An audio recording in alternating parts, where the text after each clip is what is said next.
Thank you very much, Tamal, and thank you, Mukesh, for the opportunity to be here. It's nice to see so many people discussing this very important topic.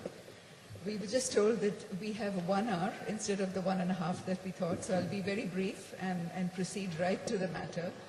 And the topic for today's session is to think about policy making. You know, what kinds of policies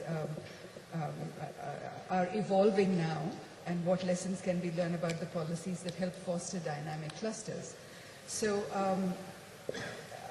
my remarks are going to be very brief, and my main point is that over the last 25 years or 30 years since clustering or the idea of clustering began, when it was not just about a list of things to do and then to generate dynamism, but it was about a way of thinking about production, a way of thinking about interfirm linkages, a way of thinking about fostering collective action and cooperation, but in ways that didn't lock people in. So how to sort of keep that vibrancy and flexibility alive was a big challenge, and it wasn't a to-do list.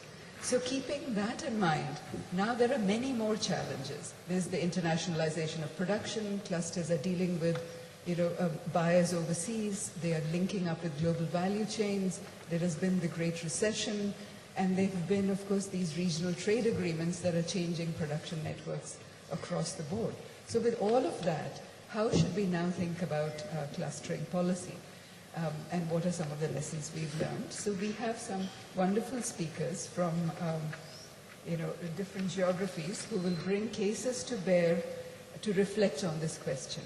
So I will introduce all of them right now, and then assign some, I'll tell you how much time we can assign to each.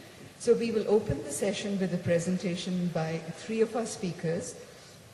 Mr. Serik Adnan, of the who's an industrial development expert at UNIDO, will open the session and introduce 2 of his colleagues, Mr. Nicola Daniel.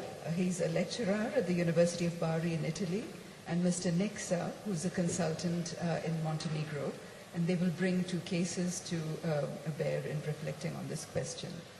The second presentation will be by Dr. Gabriel Casaburi of the Inter-American Development Bank, and the time allocation has to be strict, so we will try to have half an hour for the first panel because there are 3 speakers, and then 15 minutes for the second.